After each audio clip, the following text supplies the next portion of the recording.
Luca Nation, what's going on? We're going for a three-peat today. You guys love this, man. You know, he's been on twice. He's seen me in all of the places I've moved in Mexico. Literally, we've done 3 different episodes, and he's been on a segment in 3 different places. And his name is Bronamath. What I'm curious about today, you know, people loved you. People have asked for you to come back. They say you're kind of the guru of the hobby. I don't know if that's true or not, but we're about to find out today.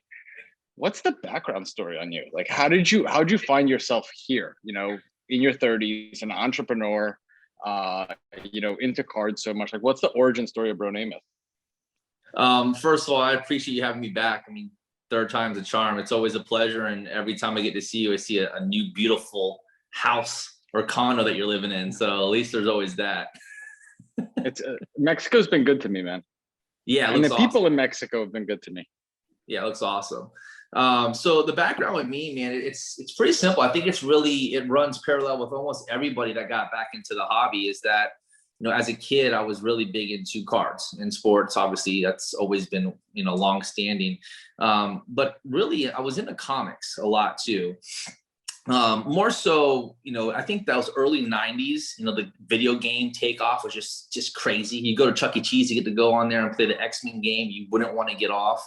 And watching the cartoons, you know, Sunday morning, Saturday morning cartoons were just awesome. Watching Spider-Man, X-Men, and Fantastic Four, and doing all those things. So I've always been a collector. I used to collect the Marvel Toy Biz toys back when that had the comic books in the back, and I would always keep them sealed. I was never an open guy. Like, my friends would come over, like, oh, you got all these toys, they're all sealed. Like, oh, one day they're gonna be worth something. I promise you. Like, I'm just gonna hold on to them. And I think that was just something that stuck with me. I've always been that, like, sealed collector. I've always liked collecting things. So I think it started then, and then it just kind of, it went away. I mean, I was always been big into shoes, just because I've always been a sports enthusiast. So to watch your favorite athlete as a kid wear a pair of shoes and make the final shot that Jordan did wearing the 14s, or, you know, just doing a crazy photo shoot in the 13s Jordan did, and Iverson with the step over and his answers. There's just so many iconic moments that, you know, you feel like you have a moment, right? And, you know, I'm sure we'll talk about NFTs, but like, that was like the first NFT. Like, you get to wear a shoe that meant something, that was on the big stage, and that was a moment in time that you could put on your feet, and you'd always remember that moment when you had that shoe on. Like, you've seen some of my shoes, and you're like, oh wow, I remember those. I have. What's interesting is you made the connection between shoes and NFTs. That's how it makes sense to you. What do you mean by that? Like, I kind of understand what you're saying, but I'm curious where you're going with that, because that's an interesting connection. Non-fungible toes. What's up, bro? How you doing? How you doing, man? Non-fungible toes is what I'm saying. Can you end up moving like Andrew does every time we do an interview? Because no, I'm getting tired of seeing exactly the same spot. You know, this. You see this right here?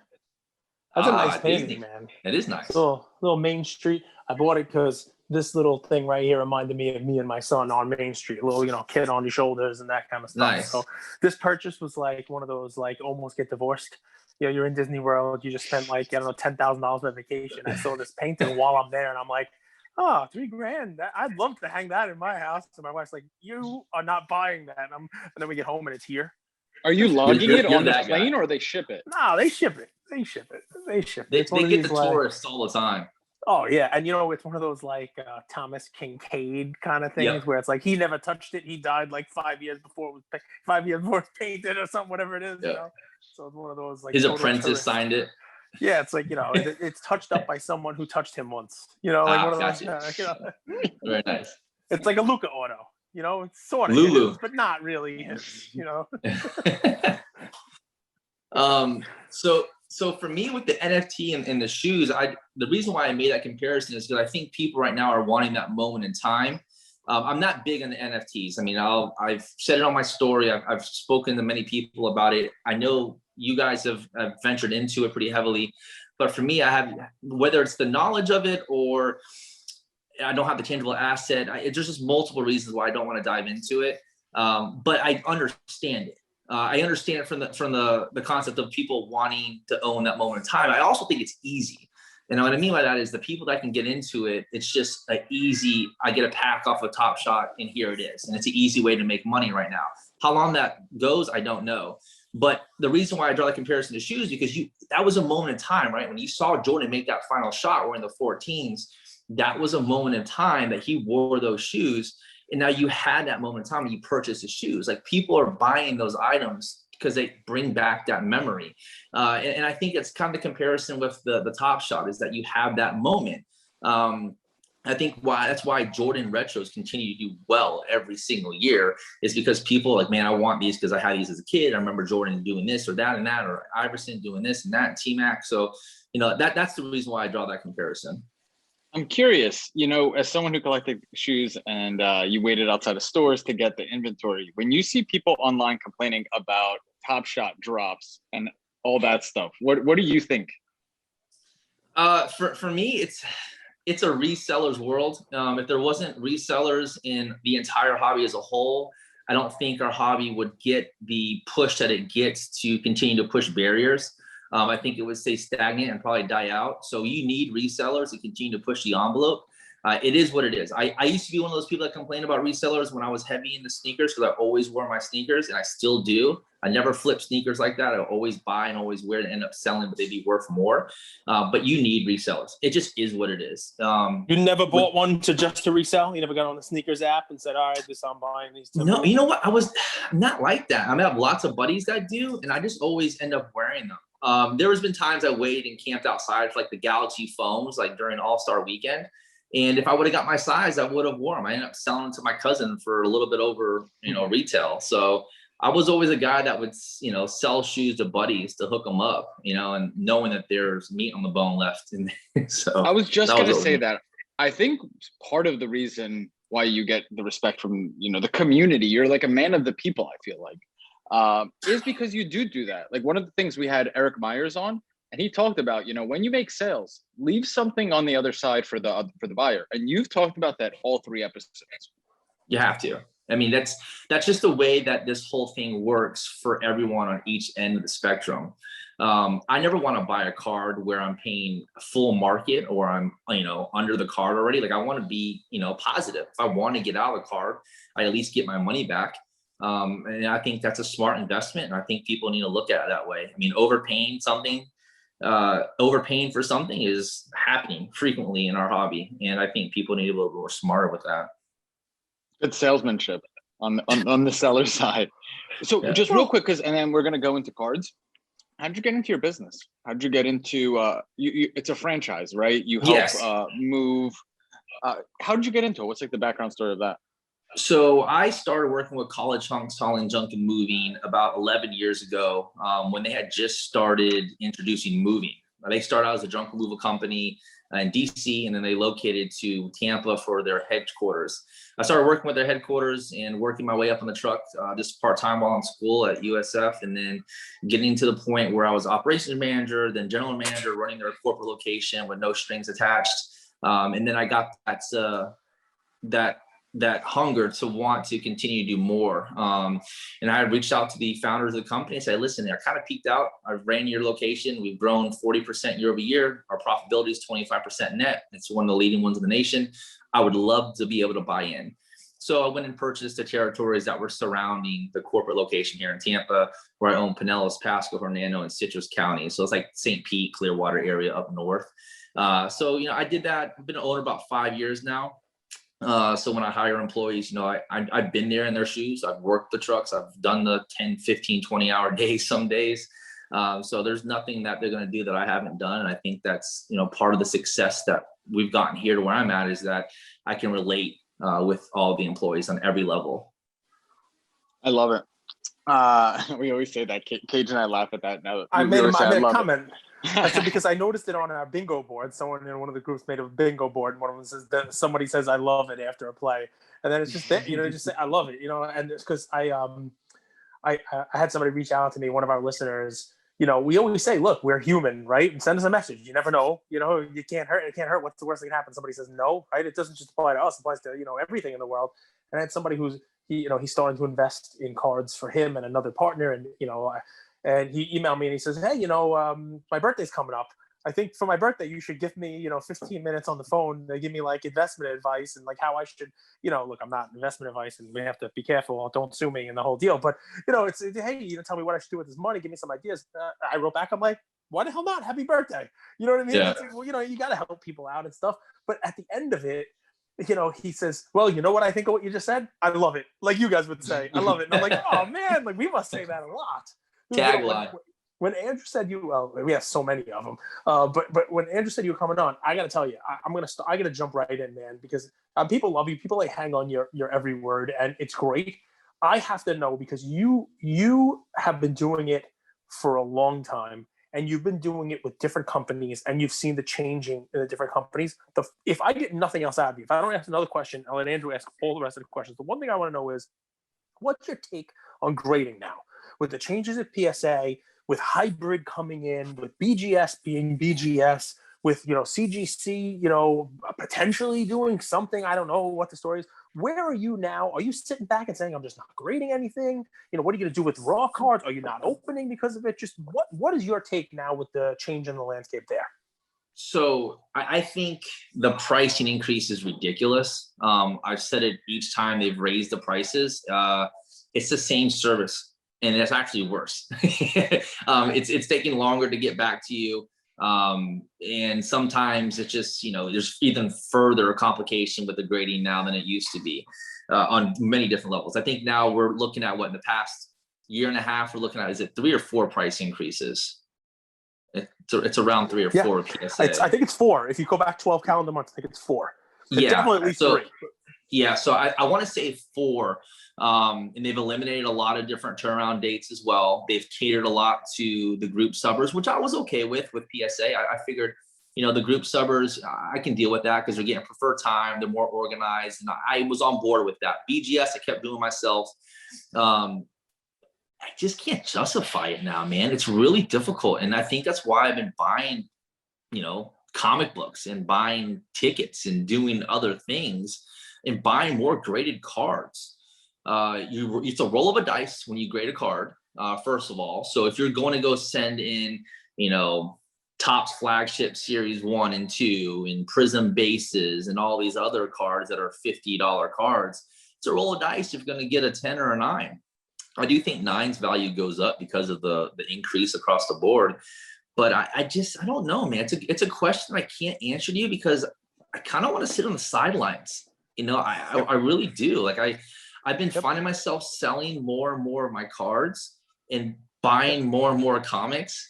I feel so much more strong in that. And got to get into your comics with you at the end, man. We definitely have to talk comics because I want to do a whole segment with you about the comics because I may want to get into it. And by the way, it's not Top Shot, and I know you're not in it or not, but it was so easy to do that because of exactly what you're saying right now. I feel the same thing. I want to sell. I want to be on the sidelines. I want to look for someplace else to maybe put my money and maybe, make money there. And I don't know whether or not Top Shot's the place beyond this month. I honestly have no idea, but it was just another difference. And let me layer something on here. You tell me what you think. So I've submitted a group sub, a bulk sub, some sort of sub of 100 plus cards every month for well over the last year. And you know what it's made up of? I'll give you a perfect example. In the last week, my LCS has gotten from his distributor a couple of products for me, and I open up something every Friday with Ian. We did tomorrow's opening today. Sorry, guys. He wanted to do it a little early, but we opened up a mega box of Prism football. Great class, right? I mean, you got your Burrow, your Tua, your Herbert, you got all the stuff in there, and we didn't do so well in the box. We had an auto. I don't even know who the heck the guy was, some defensive end. And you spend $275 for a box, and you're like, what the hell did I just do? But it used to be you spent $275, and you know what? We got Laviska Shenault, from the Jaguars, Florida guy, right? And we got Chase Claypool, who Ian likes. They weren't exactly the best centering; they're probably both 9s. But even if they were centered, they'd be 10s. Those are cards I would have subbed, right? Those are cards I would have subbed for a $12 bulk or a $10 bulk or a value sub or something like that, right? They're no longer cards that I'm subbing, right? And this a couple of days ago, we opened up Hoops Premium.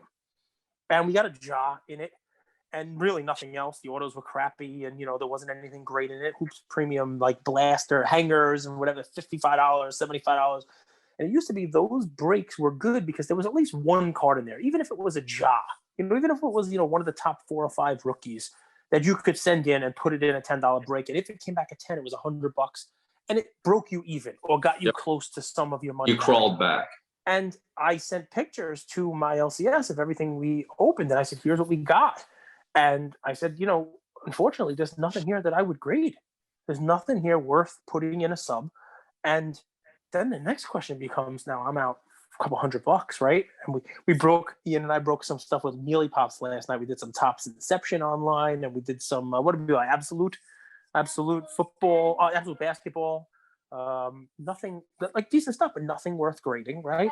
So I told my LCS, he says I'm getting a restock of Hoops Premium next week. I said, I don't want any. Like, that's the first time I've said that to him on any basketball product in 2 years. Because I knew no matter what, we were going to get something where you'd put, I just see that that's what's going to happen. People don't, you can't buy some of that stuff. No.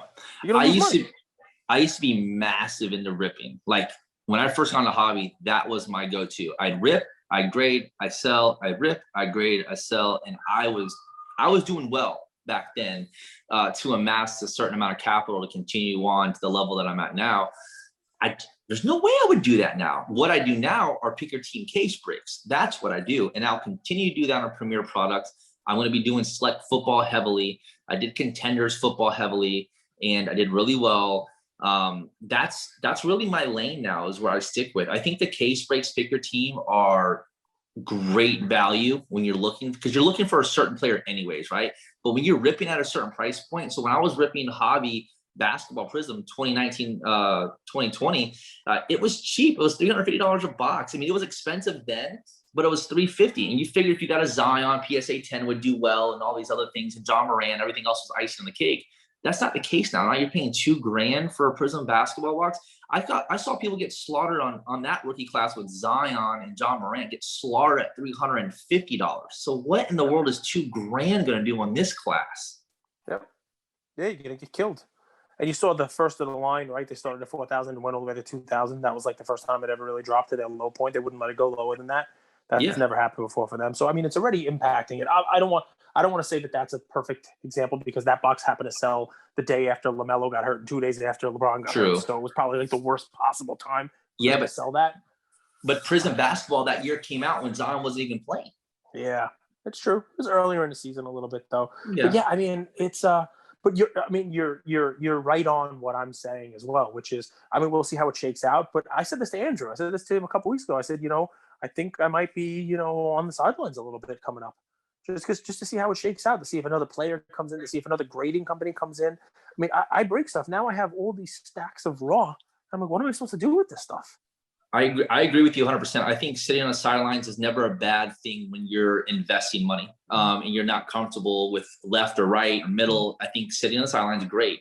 I also think that I think the COVID year with breaking and all the different ways to invest, I think it's given a lot of people capital and wealth to a certain extent to be able to do these things. So when people continue to think, well, I think this is going to die because no one wants to spend the money, I think that's wrong. I think people have the money now. I think people have gained capital. I think people have gained wealth. I mean, look at the GameStop stock. I mean, those kids, a lot of kids who gained wealth who are now into crypto and other things. So I think there's a lot of wealth going around now. And I think you're going to continue to see a lot of investments continue to go up, whether it's, cards or comics or tickets or NFTs. I mean, a lot of that stuff's going to keep going up in value. It just now you have to be selective. You can't just buy hoops and think it's going to take off. Like, you have to be, okay, let me buy the marquee products. Like, that's where my money is going to go further down the road. It sounds like you answered my question here, but I'm sitting here, I haven't been through the cycles that you guys have been. So I'm listening, I'm like kind of geeking out. I'm learning from you guys. And the strategy that you mentioned, rip, grade, sell, when we connected last year on IG, which is funny, it was almost 1 year ago today, you recommended that. But like, when you're on the sidelines, what are you guys looking for? Is it, what are you waiting to see before you decide to put your money back in the game? I'm looking for the unrealized. Because it will have a time to become realized. And what I mean by that is, I know I said it already before, and there's other ways to make money in this hobby as a whole. like the Kobe Bryant ticket, the final game ticket. I think that has so much potential to go bonkers.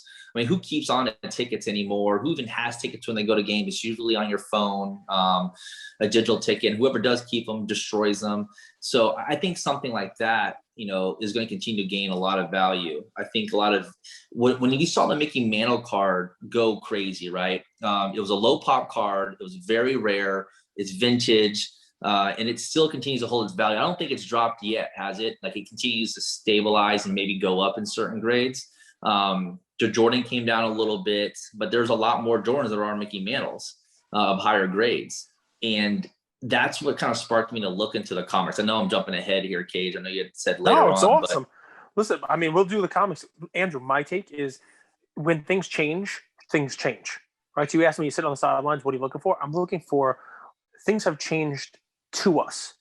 I want to see how the hobby reacts to that change. I want to see how the hobby changes with it. So when PSA grading changes, when you can no longer rip and flip, you name it, there's got to be a reaction to that in the hobby.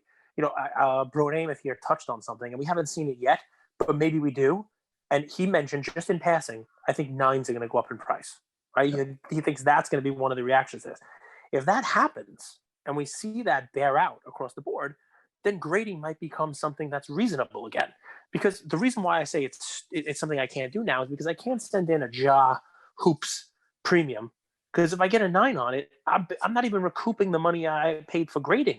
But if 9s double in price and 10s go up 150% or whatever it may be, well, then maybe grading is still relevant. You know, maybe we still can do. Maybe it's a viable thing to still do. You can still break. But that 9 pricing, it hasn't happened yet because people are still getting back their PSA returns with $9, $10 bulks. And they're selling their 9s really cheap because they're not into their 9s by that much. But in 6 months, people might be hoarding their 9s. 9s might be the prices of 10s now. You never know. So I'm waiting to see that or something like that. You know what worries me though, Cage, is that there's how many million cards sitting at PSA right now? And how many 9s are about to flood the market, and how many people are going to undercut each other because they got out of the hobby and want their money back. I think PSA knows that, and I'll tell you, just from my own last sub that I got in on Wednesday, there were more 8s in it than 9s.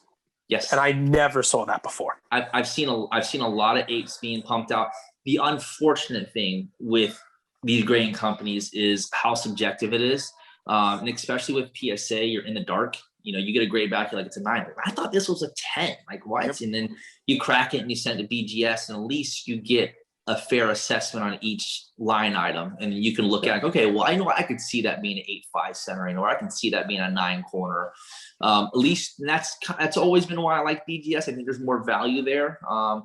But, you know, it's unfortunate that because they were doing really well in COVID. When COVID first happened, they were the company spitting out submissions. You sent it to them, they spit it back. PSA was all over the place. It closed and this and that.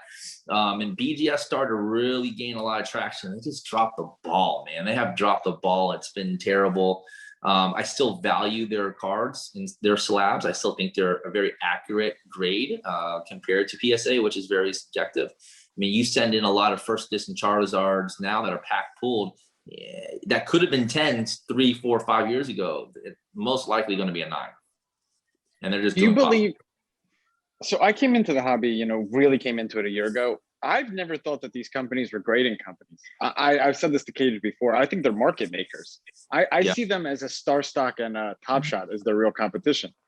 They know the price of the cards. They know that if they flood too many, they could really have a drastic decrease in price, and that's not good. I see them as market makers, not grading companies at all.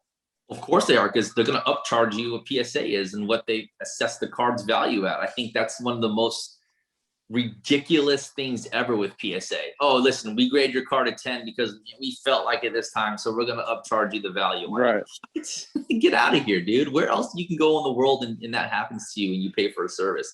Hey, we really made that steak good tonight, so we're going to upcharge you more. What's right? You either get screwed with a low grade, right? You either get your PSA 8, 9, or 6. Okay. Or if you get what you want to happen, you're upcharged. It's unbelievable. When I got my first upcharge, it was on my Zions. I felt like someone robbed me. I literally felt like someone stole money out of my wallet. Well, you know, when I sent in all of Prism basketball, I sent in like 30 Zions and 30 Morant bases that I handpicked that I thought were going to be 10s out of like 60 total. And I sent it in the 3 or 4 weeks after release. And when I sent it in, it was in like the regular bulk sub. It didn't get, and this all of a sudden COVID happened. It was chaos. I didn't get those cards back forever. And then when I hit 10s on all of them, they charged me out the butt. I was like, listen, guys, when I sent those cards to you, Zion was $50 raw and Morant was $20 raw. It's not my fault. It took you guys eons to grade my cards, and now the value's gone up. How is that fall on me? Cage, you wanna play the defendant here? This is No, what you do for a living. You know my take on, because I only got that upcharge of Mbappe, and they literally upcharged me. And the day they were being shipped, the cards fell off a cliff. And by the time I got them, I wouldn't be upcharged. So I had the exact opposite. Like, no, so I had both ends of it. So when I sent them in, they were cheap. By the time they got them back to me, they gave me the grades. I got upcharged on 9s, man. Upcharged on 9s, right? And then huge upcharge on 10 because they graded them the week that Mbappe hit $3,000 for a PSA 10, and the 9s were $1,000, right? It's ridiculous. So they upcharged me like $50 a 10 and $20 a 9, and I'm like, all right, well at least I'll get them back.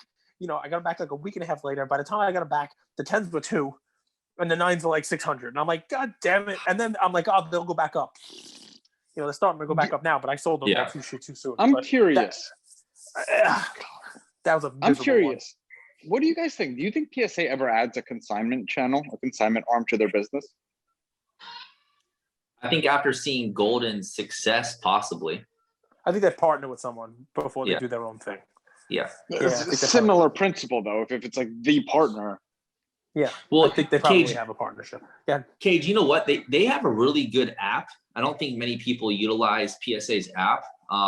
They have the collector app, right, where you can scan your cards and do a whole catalog. Yep. And then they have another app that you can do. I could see it being app-based, where you scan your card in there, because you could take a photo through their app, upload it. I think that could happen. That could be a pretty easy realization, reality of happening. Yep. And look, they can make NFTs out of them too. They can tokenize your cards through your QR code on the back of your slab. Yeah, I mean, they could definitely do it through the app, 100%. What, were you gonna ask something, or we're gonna jump? Yeah, I was gonna ask you something. So the NFTs with the whole card situation, how are the blockchain cards doing? The NFTs when they were dirt cheap like last year, have those gone up? Slightly, mostly on speculation. So you're talking about the blockchain cards that are like Panini. Yeah, they have their own blockchain, or Panini's, their own blockchain stuff. So they are, because obviously people see Top Shot, and the thought. We just had Mount Rushmore sports cards on last week. And he took it one step further. He said that the digital apps, so you talk about like the Panini Dunk app for basketball and the Blitz app for football. You know, they have these just like digital versions of the cards. He believes, or he thinks, or he's gambling on, or whatever you want to say. He thinks that Panini will layer in blockchain onto those cards that have already existed. That those digital cards will become cards started in 17, 18, 19. They'll tokenize those basically. They'll use some form of blockchain to serial number those or make those. That way they already have kind of like a built-in, people have a user base already. They're already on this app. They're already playing. They're already using these cards, and they'll be worth something. And what's weird is after his episode, I told Ian has been playing with this Dunk app for a while. He had like 10,000 cards on there. But I didn't even realize you could buy stuff. You could buy boxes of like the digital version, and we bought just to mess around, because we had never really paid for anything. Like, it was all just free. You go on and it's like Pokemon Go actually, where you walk around and like you walk around a neighborhood. We'll go for a walk. And there's like, oh look, a card by that person's house. And he sees like he's got like a Vucevic or whatever it is, but they're not numbered anything fancy. If you want to, you can buy. So Mount Rushmore Sports Cards mentioned that you could buy a box of National Treasures 1920 for $99, 14 packs. It's the same thing. It's a regular pack, the whole deal. So I said, all right, you know what? Let's I buy the kid, more expensive boxes, than that anyway. Hang on one sec, guys. Busy man. Okay, I'll go a different direction, because we've talked about some of these things before, and we'll get right back to it. But you strike me as someone that understands the value of personal development. And something I see from you is your consistent discipline. And I've heard this quote, and we have attributed a lot of things to success, but this one specifically is like delayed gratification, right? We've all heard that, how delayed gratification leads to success. How the F are you able to keep all of your, Marvel comics, all of these things unopened, untouched? Do you think discipline is something you've learned over the years, or were you just always different? How your friends ask, Brandon, why are you not opening these? And you're like, I just like to look at them. I like to feel the vibe. Were you always a disciplined kid, or is that something that you had to work on? No, I think it was always disciplined. There's a lot of structure in my household when I was younger. So I was always, when I did get a nice pair of shoes when I was younger, I always took care of them. I always cleaned them routinely. So I might have had a pair of shoes for 6 months and it still looked like I had it the first week. So I just always want to keep things clean, organized. And I always like that factory look, whether it was in its, packaging for the toy or the shoes, whatever it may be. I just always like that look. We had talked about that before. Do you like, like art, it gets signed over top of it? Well, I think you ruined the art now, right? Like, so we've had those conversations in the past. It just kind of applies to that same thing. I really value the original look of whatever that item may be. Let's go deeper though. So you're saying you grew up in a structured household. What does that look like? Like what did that household maybe teach you about, financial success, discipline, that, maybe someone on the other end that's, a lot of our audience, man, is 18 to 25, believe it or not. And they see the light at the end of the tunnel. They see the money to be made in sports cards. But you know this, when you're at that age, you want things fast, right? Yeah. Sometimes through good parenting, you're able to avoid those potholes in life. Other times you have to go over them, right? Yeah. Maybe there's someone on the other end we could help, because you've had a ton of success, and I'm sure you're going to have a ton more because of your habits. What were some of those childhood habits that were instilled in the disciplined house you mentioned? For me, I've mentioned it before, and I have mentioned that I think you should treat the hobby with respect. I think that goes in multiple layers with the respect factor. So, growing up in the household, I always had respect for my parents, had a respect for anyone. Someone once told me, the founder of our company, when I went to like a founder's dinner, we're at a nice restaurant, and they're prospecting someone to purchase a franchise. They want to see how that person treats the waiter and the waitress. Yes, ma'am. Yes, sir. No, sir. Whatever it may be. I think that's the fundamental that you learn when you're young, is being able to respect others around you. Yes, it could be a learned trait down the line, but somewhere has to rock you to understand that there's value to that. So for me, I always wanted to respect everybody. So for me, like when I do these little starter packs, like the Dragon Ball starter pack, or this starter pack, whatever it is, and people always like laugh, like, oh, I need another starter pack. It's just respecting the hobby and just paying it forward. I'm a big fan of that. I believe in karma. I think karma is real. I think card karma is really real. Because there's just so many people that want to burn you. And watching, my parents and even to this day, just treat people with respect, no matter how much wealth they may have now or how much wealth they didn't have back then, because we didn't have much, but we still made fun of what we had. So if you have one PSA Zion, prism, that could be everything to you. Just because someone else has 100 of them does not mean it devalues your one. I think you should value whatever you have. I think you should live within your means. I think you should always understand that you could stretch beyond that point. You could always grow as a person to be able to do more than where you're currently at in life. And I think that should always be the goal. But I also think you should treat everyone with respect along those stones to get to success. I think the most successful people will tell you that as well, is that respect is you have to have that along the way. And burning people is only going to come back to bite you in the ass. Do you have any brothers or sisters? I have 2 younger brothers. Wow. What would your parents do? So like I hear, Cage has kids, sometimes kids are fighting, sometimes they're playing. The line gets blurry. I hear some noise off camera. What would your parents do? Your 3 brothers, your play fighting. Would they let it go? Would they break it up? Would they say, hey? We were 4 years apart, 4 years apart. So it was crazy. So like when I'm graduating high school, the other one's graduating 8th grade, and the other one's in, 4th grade. So it's a big mix. But yeah, you just always had to treat your brothers with respect and along the way. And, I always watched out after them when we were in school, and, if something were ever happened to them, I always had their back. I still do to this day. If anything, upsets them, it upsets me. I mean, my two daughters, you hear them over there right now, they're having dinner. But, we give them as much love as we can in our household, and, anything that they want, they still have to treat people with respect. I'm big on, saying yes and no, and respecting people. Yes, ma'am. No, ma'am. Yes, sir. No, sir. And they do that now. People are always like, my gosh, they're so well mannered. I'm like, well, I'm trying to teach them to be good people. I want to teach good people. I want to be around good people. I don't want to be around, bad people. And I think a lot of that is example too, right? Like, you could only say so much. One of my values is owning up to when I'm wrong. And I was so wrong about the Chiefs beating the Bucks. I told you. It wasn't even close. It's so freaking funny. I respect Brady so much. Like, you saw the video I did about him being better than Jordan. Yeah. But I always bet against him in the Super Bowl. I bet on the Seahawks when Russell Wilson threw on the goal line. And I bet on the Chiefs again.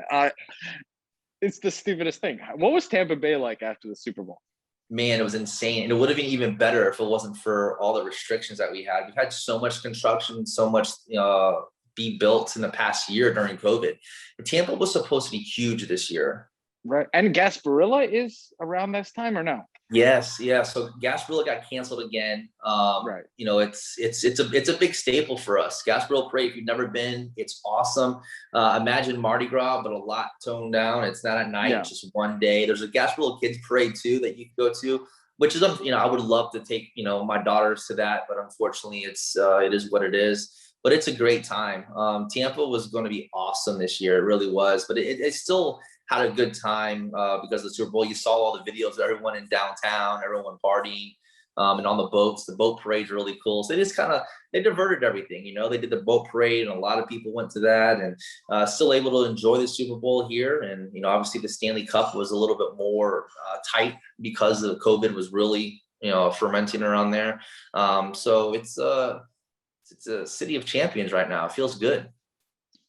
Yeah, it's true. Transplant city though, right? Like, it's not a ton of locals that grew up there, or a bit. Yeah, a lot of people moved down. A lot of Northerners, a lot of people from Boston, New York, in Tampa area for sure. Yeah. Florida right now, what I'm hearing is just getting an influx of people in general, like moving from California and New York because taxes. And I'm curious. So Cage and I, as we're growing in this network, this podcast, Cage is very good at, setting goals. Like, we're trying to hit this many listeners weekly, and he's very goal, I guess, metric oriented. There's also an element of vision, right? Like, kind of dreaming beyond what's possible. You're a business owner, you're a father, you're a collector, you're an investor. How do you balance those two? Are you more on the goals side? Like, hey, if I churn out, if I make 10,000 a week, that's 520 a year. Or are you like a visionary and you kind of just like put good karma out, and you just whatever happens or whatever comes back comes back? I think with the business side of things, I'm less risk averse. I'm always doing things calculated, looking at my P&L and seeing where I can save points that way. Of course, there's always going to be some type of, growth beyond and goal setting that goes on with business. But with this investment strategy, I think you have to be a little bit more of a risk taker. And I think that's why you always see me buying something before it, blows up, because I want to take those risks and I want to get in before it takes off and it has its moments. I think everything has a moment. You just have to get in before those moments take off. Top Shot's had a really interesting run. First off, it's crazy that the last episode we did was like the famous Bitcoin episode where Cage and us. I hope people purchased it back then because. Well, it's still higher than it was. I think it was like 35. It was like 40 trading then? at 30. I think it was trading at like 30 to 32. And it's at what, 51 right now, I think?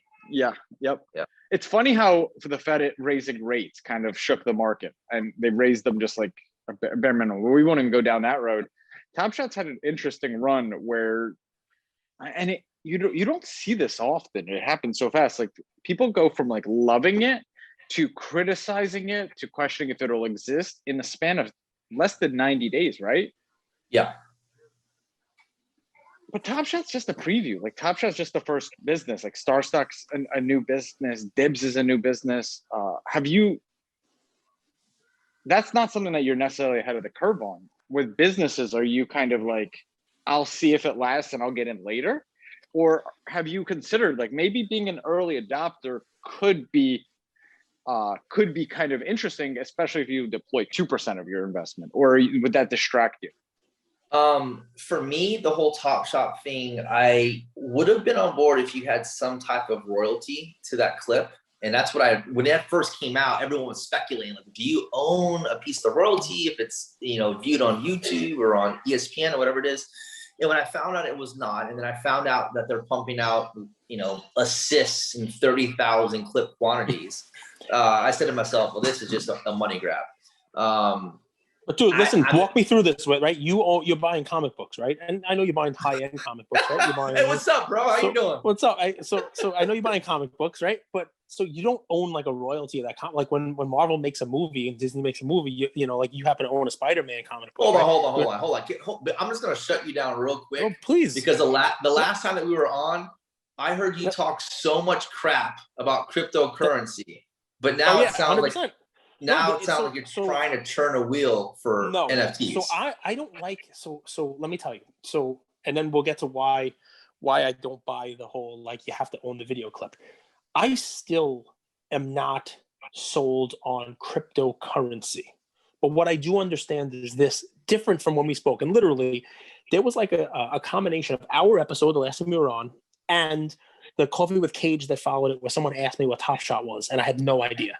And I went and researched, and I went on Top Shot, and I understand blockchain a little bit better because of Top Shot. Believe it or not, it was like we call it like blockchain for dummies. It was that sport version of blockchain that allowed me to research it and figure it out. But really, if I'm boiling it down, and it allowed me to understand why people are paying so much for Bitcoin, and in turn now why people are paying so much for CryptoPunks or weird Zed horses or chubbies or whatever Gary Vee is going to pump out today or tomorrow. It basically is scarcity. It all is supply and demand, right? There may be some utility to these things as well at some point in time. Right now, I don't think NBA Top Shot has any utility at all, right? So I understand what you're saying about how you don't get anything for this. You don't get any royalty or whatever it is. But to me, what makes a Bitcoin worth $55,000 or whatever it's at these days is because there's a finite amount of them and people are willing to pay that much for it.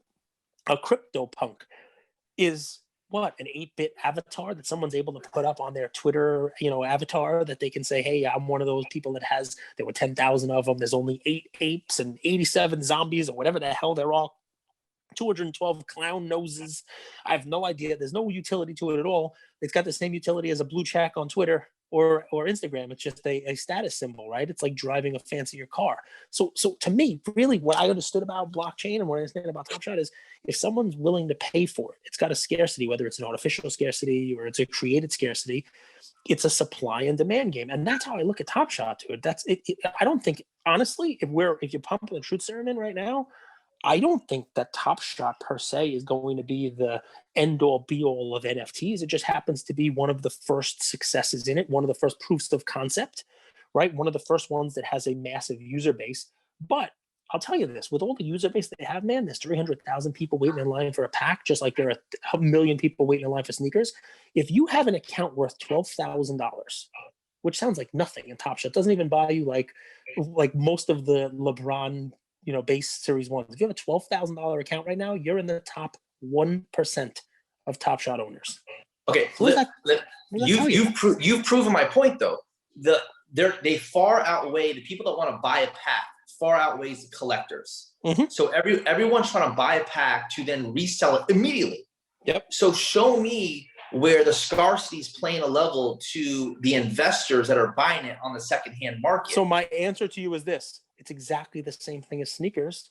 And yet there are collectors out there like yourself. you are few and far between the people like you who buy the sneakers because you want to wear them. I have to disagree with you 100%. Why? Most people buy sneakers. They get online with the sneakers app and wait for a drop just so they can resell it. Yeah, they resell to collectors. There's more collectors in the world with sneakers than there are resellers, without a doubt. So, but obviously people who are buying these packs, they're reselling it to somebody who's a secondary user, right? You can call them a collector, not a collector, but they. Listen, I don't know who the hell is buying them, and Godspeed to them. But when the bag falls out, there's going to be coins all over the ground. Well, I agree with that, but you can make the same argument, right? That why should somebody be paying more for a mass-produced sneaker than a Puma or the Shaq ones that you can buy and pay less? So they got the same utility, right? It's not always a utility argument, right? It's that, but it goes back to my original comment earlier about how certain shoes and designs play certain roles in history throughout sports. And you called them moments. It's funny. I did. You called them moments. I did. Exactly, I was trying to draw the comparison because I think people are trying to buy moments, right? Clearly they are right now, but that's always been the time. The test of time is people trying to own a moment. Like I just purchased Amazing Spider-Man 1. That is a moment in history. People purchase Mickey Mouse. That is a moment in history. But you know what the only difference between that is, and again, I'm not arguing for Top Shot. We'll use that because it's the only one to use right now. But the only difference is the passage of time. Honestly, right? So when Spider-Man comic book came out, people were not buying it. So to one day sell it to you in a CGC plastic hermetically sealed case that says white pages and whatever it is on the top of it, they were buying it because they were giving it to their kid, or the kid themselves was buying it for a nickel to read it and enjoy Spider-Man and put on a web suit or whatever it is. It wasn't a collectible at the time. It wasn't supposed to be that. Same thing with Mickey Mantle. Every one of our dads has a story about their mom throwing out those mantles. Every one of our dads has a story about those things being put in bicycle spokes or being flipped, and that's what made them a collectible, right? It's the same thing as sneakers too. Sneakers, like I had a pair of Jordan 1s. I got them at retail in the mall. It wasn't a collector's item. They were a huge thing at the time, and it was harder to get them. Maybe, the first Reebok pumps were tough for me to get too. They were ugly as sin, but I had them, right? But they were not the phenomenon they are today. The only difference is the passage of time and that collectability and the sustained user base. So what people in Top Shot and other NFTs are betting on is that over time, look, there's cycles for everything. Bitcoin wasn't always $50,000. It went up, it went down. People thought it was going to drop. And you're a believer in Bitcoin, but now it's got universal adoption. You can use it on PayPal. You can use it all over the world. It's, Tesla, Elon Musk just tweeted about it today, right? You could pay for a Tesla in Bitcoin. That wasn't always the case. And in the beginning, a lot of people said, "Shit, this could go to nothing. This could be a bag that people are holding. There's going to be bitcoins all over the ground." To use your saying, but you know what? I think it's drastically different though, because you're talking about a global currency with crypto, right? We go one Bitcoin anywhere is universal. I think that's different because you're being able to pay for goods and services using Bitcoin. So use a comic book, or use a baseball card, or use sneakers, or use any other use case that didn't start off as a collectible that had tangible value, different, and ultimately became a collectible over time because of scarcity. So those items became collectibles over time. Mm-hmm. So Top Shot has turned into what over time? It's had no idea. I don't know yet. But what people are saying is that they're betting on it over time, getting some collectability and some utility in there. That's what you guys. Go ahead. I'm curious with one thing. About something. Bronamath said it in the beginning. Did it freeze? Yeah, I'm back. Okay. Yeah, you're good. To pay royalties for a clip that you own, it's like holding a stock with a dividend. It incentivizes more collectors into the hobby. And I'm curious why they wouldn't add that, because then you still have the flipper, but you incentivize someone to hold it. Right now, there's not a ton of incentive to hold the moment. Correct. I don't know do you guys personally know who's investing in these Top Shot moments on a high level, like frequently? Do you guys personally know? So it depends. Influencers on this thing called On the Line. On the line. It depends what you mean by on the line, man. Influencers. Gotcha. Listen, that's fair though, right, Cage? Yeah. Yes, it's on the line. You take a picture, you take it on, and you put it on the line. It's called Exchangegram. You put this picture on the line. You ever see that, the internship with Vince Vaughn? It's from the internship. That's what I'm quoting, Paige. You're not the only one who can quote I'm movies. asking, bro, name it. I'm asking. But my listen, apologies. dude, I have to tell you, right? So it's not my job to cheerlead or not, and I'm going to tell you, I understand and agree with a lot of what you're saying. What I'm saying on my end is, I also wouldn't be surprised if 99% of the Top Shot copiers, the NFTs that have come out after it, the hash masks and the whole 9 yards, that they fail, but that this one, because it was the first one, besides maybe CryptoPunks, that had mass absorption, that had so many people in it, right? And it had that NBA backing to it that gives it kind of like that fan kind of thing, then maybe this is one of the few that survives and is still here 10 years from now. And if it is, maybe some of the first ones that came out that are low numbered, you name it, that those will have some collectability or some value because of the scarcity and because of, hey, remember that Top Shot thing that was out that everybody talked about during the pandemic? I think that's what people are betting on. You're also assuming the website's going to stay live for that long. Yeah, and there's a million reasons why it doesn't. Right? I would actually argue that because they have so many users, that's going to lead to their downfall faster, as opposed to building something organically. Like MySpace had so many users, but they failed because that's exactly what I was going to say. 100%. It's so easy right now. So everyone that's been wanting to get in a card for the past year that are trying to or have tried to or going to the retail stores to buy stuff from Target or Walmart to resell because they don't understand how to invest from an investment point for players, for basketball, football, etc. That's easy. The buying and flipping is easy. That will always be the easiest way, right? You mentioned a pair of shoes, buying it, selling it immediately. Buying a pack of cards, sealed, selling immediately. That's always going to be there. But the investors who drive this up, I don't see it in the Top Shot moments. I do see not only the people that have always been doing flipping the sealed stuff immediately, but I see a massive tsunami on top of those people. And that's what worries me about Top Shot, is that those people far outweigh who's buying them on the secondary market. I have people that are telling me, dude, I got so lucky. I got a pack. I just sold it. I paid $20, whatever the heck it is. And I sold it off for $250. That was the easiest thing in my life. Oh, so you didn't keep one? No, why would I keep one? The flip side to that, though, is that that's somebody, they had to have sold that to somebody. I agree with you.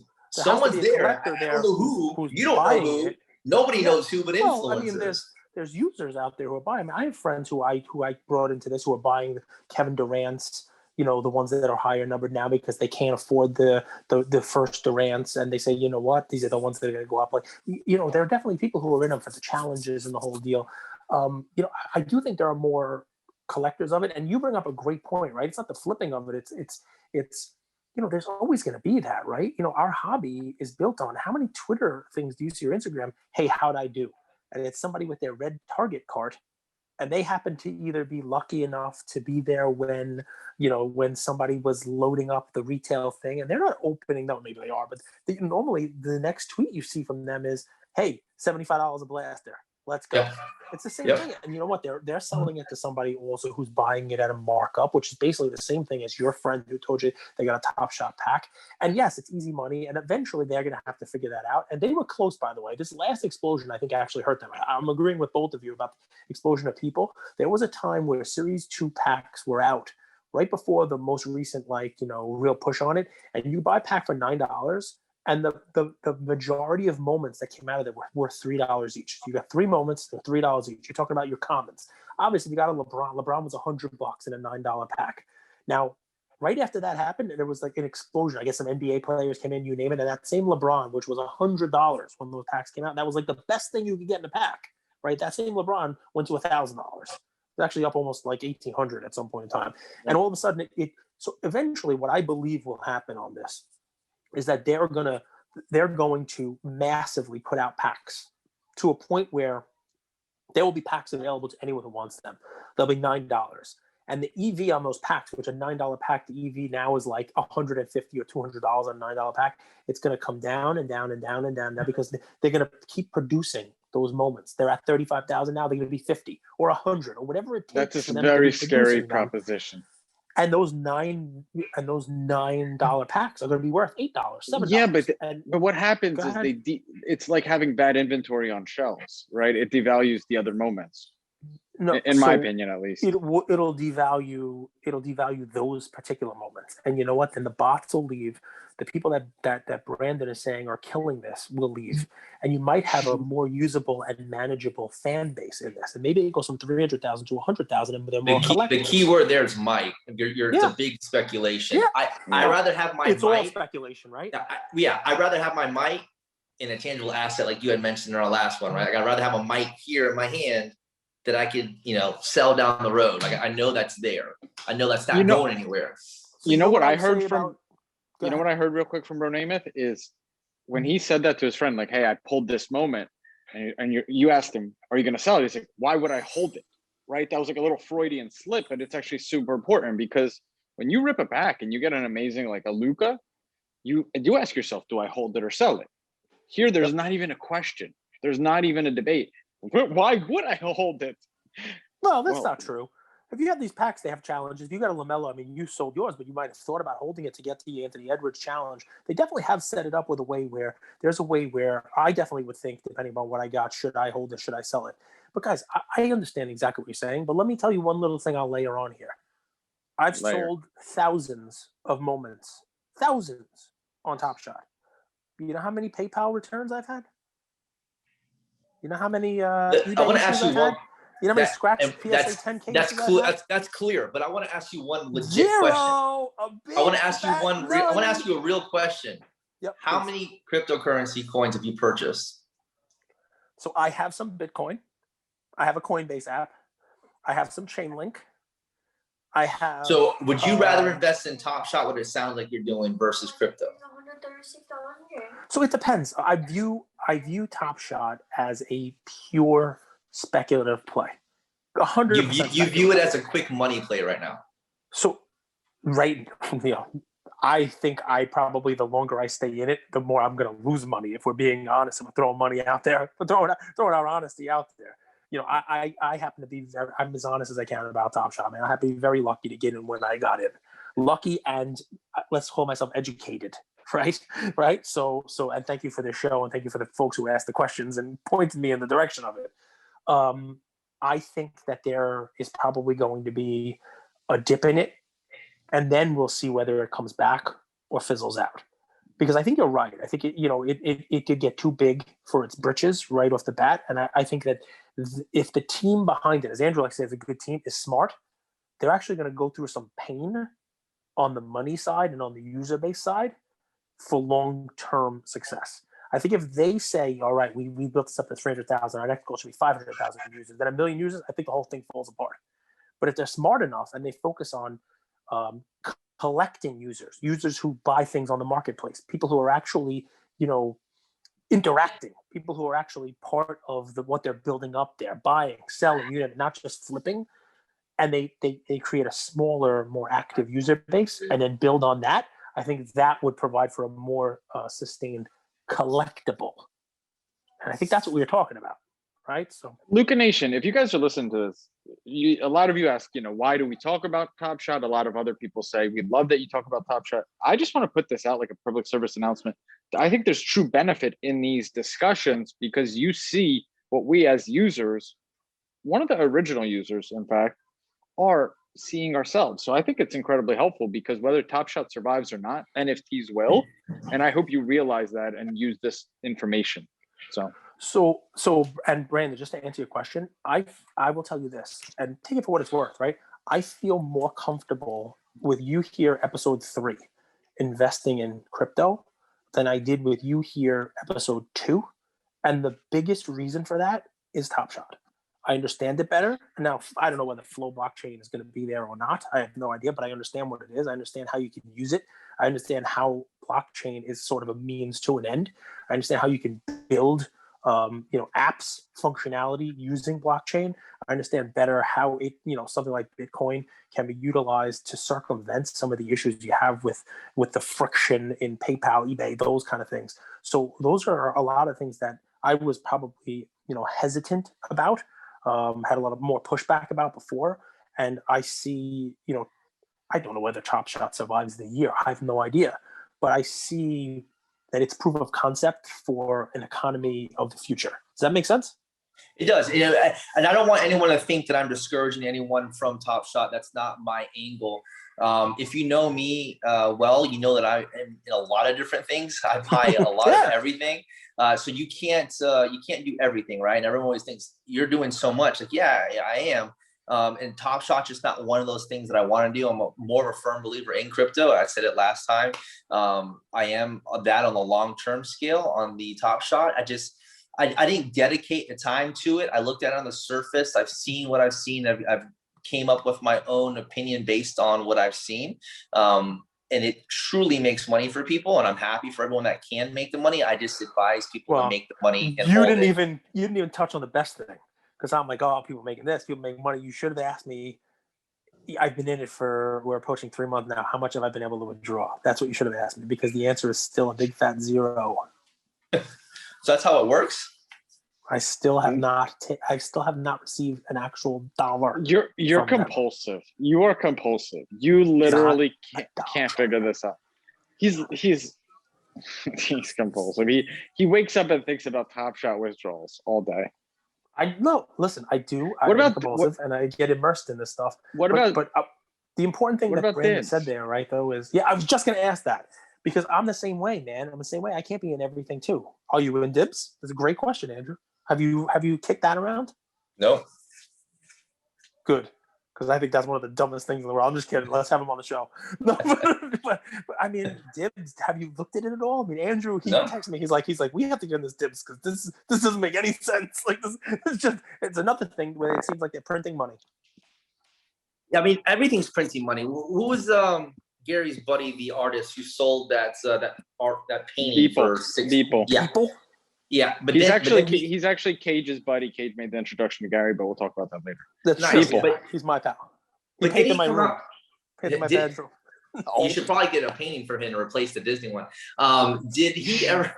Dude, you're from Florida. What's the Disney hatred? I love Disney. Actually, my girls, even before I had kids, my wife and I love Epcot. That's our place. Dude, shitting on my painting. It's fun. Everybody loves this thing. Let him go.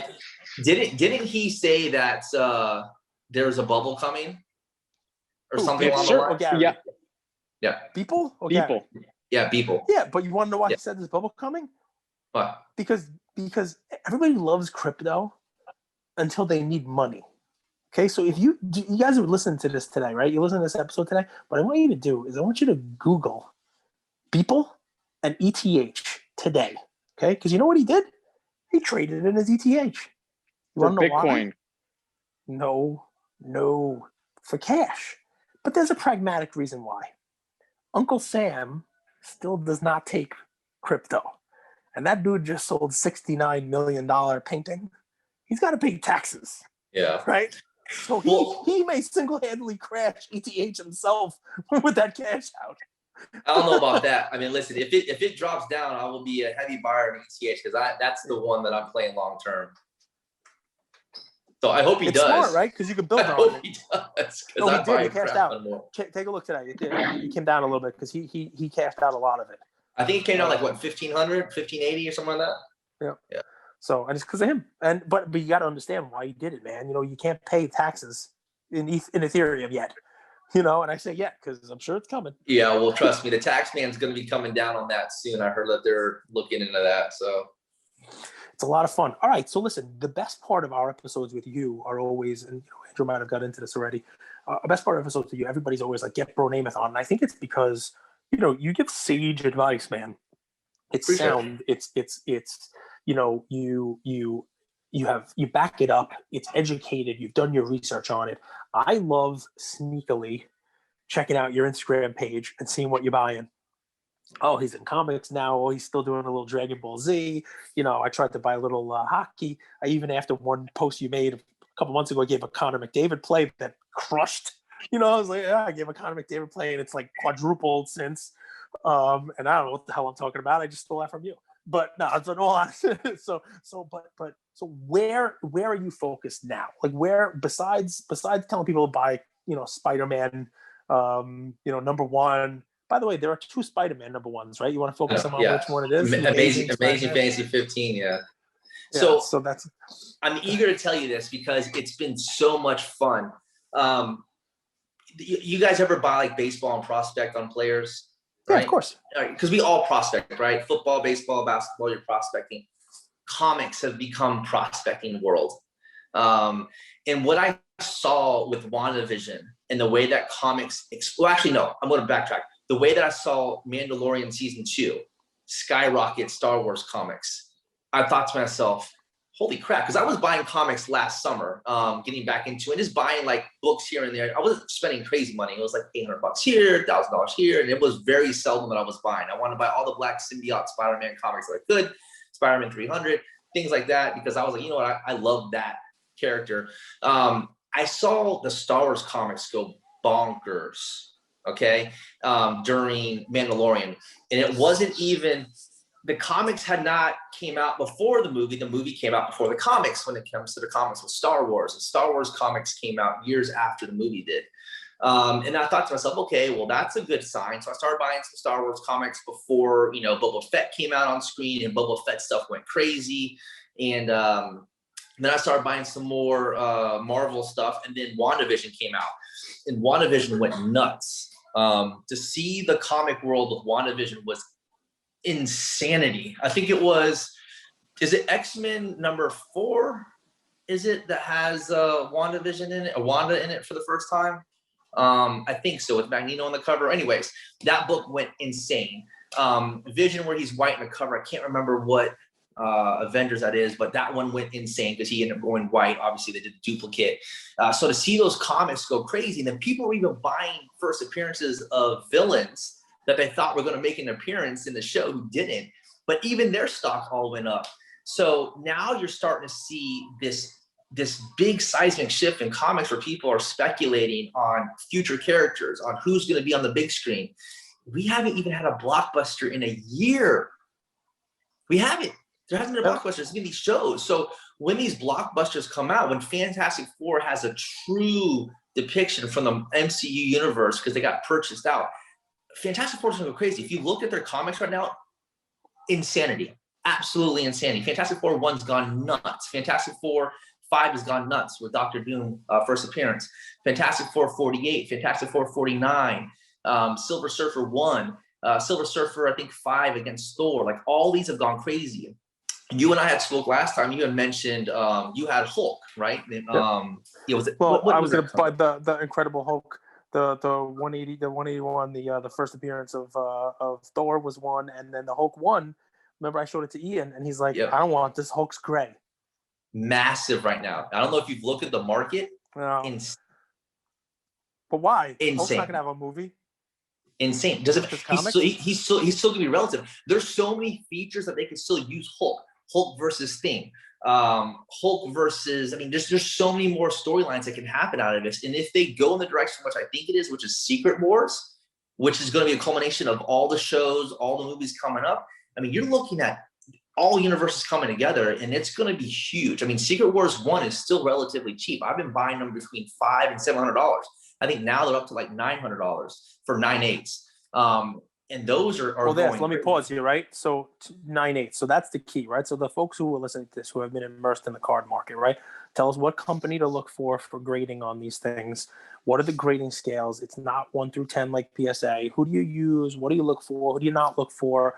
And then on the case itself, sometimes it'll have little notations. Like what are notations to stay away from? It's almost like stain, ST or OC or center, white page, yellow page. So give kind of like a 2-minute, please, crash course in the comics for our folks who are going to get into it. So comics, wide-ranging scale of grading. You're going to go with CGC. They're the premier company, really the only one. Beckett does have one as well. It's not called Beckett, it's CBC or something like that. But CGC is amazing. They're going to be your leader. It's going to be PSA-like as far as the returns you're going to get on them. There's always going to be a higher value there versus competition. A 9/8 is basically a PSA 10. A 9/6 is like a BGS 9/5. That's the way I for modern. When we start to get older, grade really doesn't matter as much as a presentation of the book. You don't want the spine to be rolled. What I mean by that is if the book is pressed inside but inside the casing, you don't want the back of the magazine to be showing, or you don't want the front of it to be rolled over. So you may have a 5 and I may have a 5, but my 5 presents better than your 5, and my 5 has more value because your 5 may have someone scribbled on it, right? Just like in the title, like a little bit of a crayon or a pen. And mine presents better because it doesn't have that defect. Or you might have edge chipping on yours. And I'm talking vintage books, not so much the modern stuff. The modern stuff, you want to stay at that 9.6, 9.8 on the modern stuff. The ones you can be speculating on different things. So you have all the way, I mean, I think Amazing Fantasy 15, that's first appearance of Spider-Man, just sold 3.0 for $29,000 on eBay. Wow. And that's a 3.0. So it's presented well. It's a clean looking copy, but it's still a 3.0. You know, there's defects with it. You have off-white, you have white pages, you have cream pages. What that means is the fading of the book, the magazine covers or the comic book covers. The yellow, they'll be cream or to off-white. So some pages may be a creamish color to an off-white color. Your perfect pristine book would be white pages, right? So you have a white page 9.8. There are some 9.9s, and those are gonna be super modern and really, really, really, really rare. It's like getting like a black label. And then there's a 10, and a 10 is usually gonna be for your oddity book, like a silver memorabilia comic, like something like that can 10. But yeah, the key vintage books are the ones that, you know, I've been buying more so now lately for a longer term investment than short term. The short term one are going to be the speculative characters, speculative series like Secret Wars 1. I think it's Spider-Man 365. It's the first appearance of Spider-Man 2099.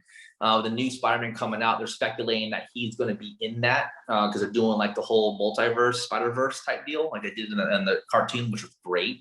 They're bringing back Tobey Maguire in this one, so you can have different Spider-Mans. They're saying that Spider-Man 2099 may be in this. I bought that book in a 9.8 for $250 a month ago, and that book now is like nothing listed under $1,500 for a 9.8. Wow. So there's huge gains to be made on the speculation of who's coming out next as far as characters. And the thing about comics is that there are real collectors out there that far outweigh card collectors. And I mean by that is that when we open up a pack of cards, our first initial, oh my God, I just hit a huge card, I'm going to sell it. These card collectors, I mean, comic book collectors are true fans. And I know you know this, Gage, like they are like to the T. Their books are never leaving their collection. They're going to die with them. There's so many of those people. The pop reports on these older comics are so far less. So if you're a pop guy out there, go look out how many Amazing Spider-Man 1s there are graded. I want to say it's like 2,600 copies total. And on CGC, there's like an easy way to look up the pop report. Yep. So you go on CGC, you just make yourself an account. It's free. You just get an account. You look on the census, I think it is, and that's like their registry. It's called Census. And you go in there, you just type in what the title is, and it's going to come up with all the different books in there. I think like Fantastic Four issue number 5, there's like 2,500 graded. I mean, that's not a lot. So we're talking supply and demand. What about the few people who are listening to this who have comic books that they've saved forever with, and they're thinking about, hey, can I grade this myself? Whether they got some Image comics like Spawn #1, you know, which might carry a little bit of money if it's graded nice, or they got that Spider-Man collection where they brought in like the 15 different artists to do that Spider-Man books with all the different stuff, or you know, they got I'm trying to think what other ones came out in that time that might work. You get the point. That's what's in my basement. So you know.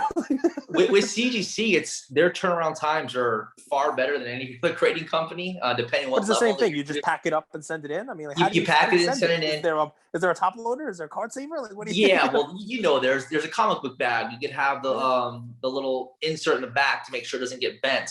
Now with the comics, it's crazy because with cards, it's so frowned upon to clean them and get them presented. Like, you know, it's so frowned upon. With comics, CGC offers to press your book for you, and you can increase the value of your comic book with a pressing. What they do is they put it into almost like a steam type of deal. They press it down, so any wrinkles or creases they can get out, so the book presents better. and you may get a full bump on a full grade. When you're talking about a comic book, that's thousands of dollars that are, a key book. So they provide that service, CGC does, and you can elect to have that in your submission along with your book getting graded. So they can do a quick press, they could do a long press, which is like a few more hours and gets a lot more out to increase the value of the book. Or there's people out there that do it for you as well, should you just want to do it quicker, because I think it's a longer grading process doing that. So you can find people on Instagram, so different people that provide that service. That's crazy. I'm sorry, if you can't tell I'm excited, because I've been loving it, man. It's been so much fun. Oh, it sounds like it, and it's a completely different thing. And you're always looking for when what worked last year doesn't work this year. You got to look for something that's going to work this year. And a lot of people won't get into comics. It sounds like there's a lot more to it. You got to learn it, like you got to learn anything else. What I find the most amazing is the stuff you're talking about doing with comics. That's like the subject of federal investigations if people do it in cards. I know. The grading company themselves is providing that service to press them. I mean, you have a different section of grading, which is the restored section, right? So where someone took a book and it was detached from the staples and they restaple it, and maybe they do color touch up. Then it gets that. Imagine if a card was deemed trimmed, but it got a grade and said this card was trimmed and recolored, and it still got a grade. Obviously be worth way less than one that wasn't touched up. And that's the same thing you see with comic books. As long as you're not, coloring it and filling it in and doing staples and doing all this stuff, just the press is fine. That's what I've seen to be obviously passed through, but everything else as far as touching, you get a purple label, it's ugly, it sticks out. I don't mess with the restored stuff. Let's wrap with one last thing. NBA trade deadline. So the Heat got Victor Oladipo and possibly LaMarcus Aldridge. Evan Fournier is going to the Celtics. Aaron Gordon is going to the Nuggets. Who are you guys most excited about seeing, and what change or what trade do you think is the most interesting? Drummond to the Lakers very shortly. That's what. Yeah, there's going to be more fun in the buyouts than in the trade deadline. Exactly. But I would say, listen, what team did Aaron Gordon go to? The Nuggets. Okay, so the Nuggets are going to lose in the finals because Aaron Gordon's only been traded one other time in his career, and the team he got traded to wound up losing in the final game, last shot. He got injured in the finals. Home court advantage was the team he was traded to off of Harlem Buckets.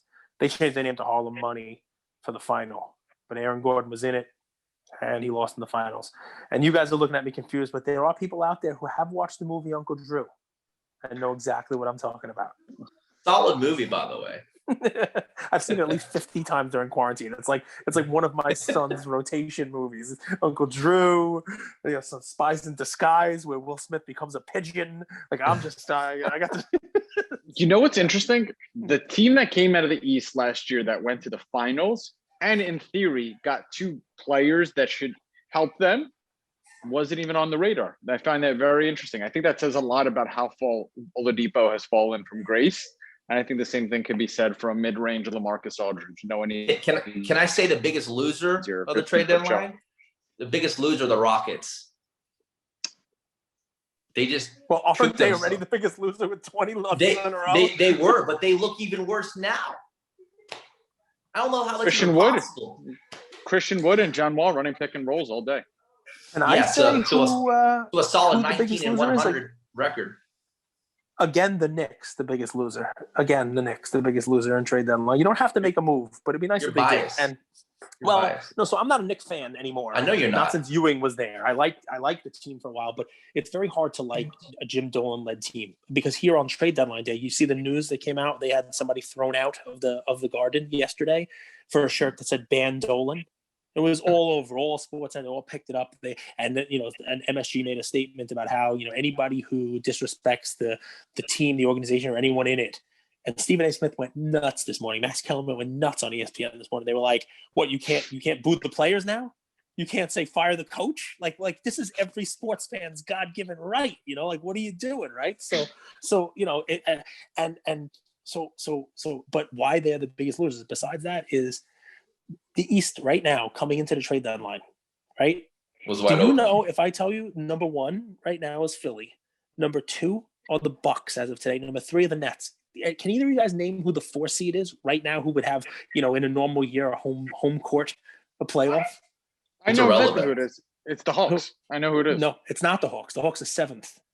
And They're just the 4th. And that's exactly my point. So who is it, Bud? Who's 4th? Hornets. The only other team in the East above Melo 500, comes 22 back when and the Hornets 21. go to the finals. So, but the Hawks, I think, are 21 and 22, like a game behind, and they're in 7th. And the Knicks are in there. So there's this behind 3. There's this huge bunch up of teams. So the East, the trade deadline was a huge one, which is why the Bulls, who only have 19 wins, they're really just 3 games. They're out of the playoffs right now, but they're just 3 games behind the 4th seed. So that's why they made the moves they did. The Knicks, come on, man. This is the first time people are talking about you as if you're not horrible. Do something. So let me ask you, the Bulls, Vujicic with Zach LaVine, and that team wasn't bad in general. Maybe they make the playoffs, make a run. They will make the playoffs now. I want to ask you guys a quick question, and it's going to shut down all the talk. Out of the past 10 years, who have made a trade deadline that made it to the finals that impacted their team to that level? NBA doesn't do a ton of trades for whatever reason, or they don't have as many blockbuster trades as they used to. It's all free agency. We're emphasizing trade deadline like it's a massive deal. Yeah, but the top two teams are going to be the top 2 teams out of the West and the East. That is what it is. I'm less concerned about who makes the finals and who wins the whole thing, and I know that's everybody's ultimate goal. But I'm more concerned the Knicks should be taking a step forward this year. Like, I'd like to see them in the top part of the East, and if they would have made a trade, it tells the fan base, hey, we're serious about this. Hey, we're going to win. They don't make a trade now, and a lot of teams that were under them got better. The Bulls got better. Listen, until Dolan's gone, the Knicks are irrelevant. All right, good. I'm with you. Until he's gone, they're the most irrelevant team in sports franchise history right now. It's very sad. It's sad. Very sad. Still add LaMarcus Aldridge, but get Bradley Beal on the Heat. Do the Heat come out of the East? Yeah, for sure. Add Bradley Beal to the Heat. Do they beat the Nets and the Sixers? I think the Nets are going to just implode in playoff situation. That's just me, though. We'll see. I would have loved to see Bradley Beal on the Heat. I'll leave it there. I would agree with you. I was thinking about it today, by the way, with Giannis up there and someone like Vucevic coming, to the Bulls and the big men that are in the East, Embiid. I've been saying in the Nets' praises and saying the Nets can take care of the Lakers. But I don't know if the Nets face one of those. Who's the big man for the Nets that's going to be in a playoff game holding down a legit big man? Like if they better learn like a hack-a-shack on Embiid or on Giannis, like who from that team's going to stop those guys? That's the thing. They're going to playoff basketball is far different than regular season, and everything that they're doing right now looks great. They still have to insert KD into that lineup and see how that's going to work. I mean, there's a lot of things that are unanswered there. They haven't looked great against good teams. The Jazz, who obviously everybody knows is a good team this year, they just hung the worst loss of the year on the Nets. They beat them like 120. Yeah, they didn't have anyone playing. 88. Harden or Kyrie weren't even playing. Yeah, but that was like, it's what it shows you is there's no depth. You get behind. Of course, we right? all knew that though, right? But those three guys can carry a team. But can you carry a team for 7-game series? I don't know. That's what you need. There's always somebody who steps up big in a playoff game. That's why did the Heat hang on to Duncan Robinson? They were talking about trading him. Who the hell are they talking about trading him for today? I don't think it happened. He was in one of the trade rumors, but that's the kind of piece that no one's talking about in the same, Harden, Kyrie, Durant. But that's the kind of piece that gets you to the finals. I like that kid. I like him. I think he does. I think he plays really well. I think he gives them, a good option. Jimmy Neutron, and the Nets don't have somebody like that, unfortunately. So we'll see what happens, right? But dude, this was again one of my favorite episodes. I bet you we shatter listening records with this one. Everybody loves having you on. We appreciate you coming on and sharing some knowledge. We always get to talk about stuff that we don't talk about on any other episode, whether it's comics, whether it's to revisit crypto. We talk about Top Shot and have a reasonable conversation about it, and other forms of alternate investing. So, I appreciate it, man. And it's great to talk to somebody in the hobby who, who's done it long enough, who takes the time to, reason out and think this stuff. And more importantly, for our audience, is willing to share what you're doing. A lot of people want to do the whole prison lunchroom. I got my arms around a tray, right?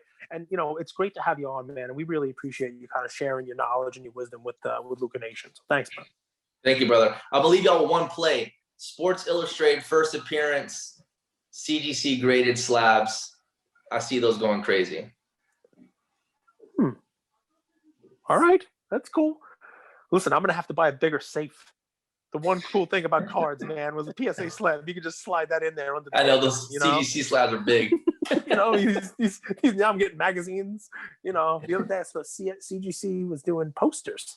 So Grateful Dead posters, and Oh, really? you know, they have posters on. Check on eBay. It was one of those Dude, like weird look, things. Right? look at the first appearance covers of like the greats, like the established guys. They're really, really cool, and B, the market is starting to get really hot. Sports Illustrated is a very nostalgic brand too. I Yes. think like every kid growing up in the 90s loved reading Sports Illustrated. Well, And we loved one episode. We loved one Sports Illustrated, a swimsuit issue. Yeah. Yeah, we got to remember, typically these greats on a cover of Sports Illustrated for the first time is their rookie year. Mm. It's so funny. This is Mia Hamm came to mind. Yeah. Of all the people who have been on Sports Illustrated. Yeah. How about Isaiah Thomas with his nude? Did he have a nude cover? Gross. But Mia Hamm is, I don't know which is one actually is a great that doesn't The get one love. you're holding basketball. You remember those whole Sports Illustrated series where they're holding the basketball? Anything you- in front of them? Yeah. Anything you can do, I can do better. Anything you can do, I can do better than you. All right, now you got All right, me. bro. I'm getting on eBay. I'm looking for like Sports Illustrated of like the Dream Team, the '92 Olympic team would be a cool one to have. That would be I'm cool. Look for the first appearance ones, man. Peyton Manning's is a really, really cool one. Peyton Manning's a cool one. Jordan at UNC is a really cool one. Yeah, there's a lot. Tiger Woods is, I mean, it can go on and on. They're really, really cool, man. This guy's unbelievable. Appreciate you, brother. Have a great Thanks, night. I know we guys. took you away from your family. Thank you. No, you're all Hey, right. brother. Thank you, guys. I appreciate the time. It's always a pleasure. Take care, man.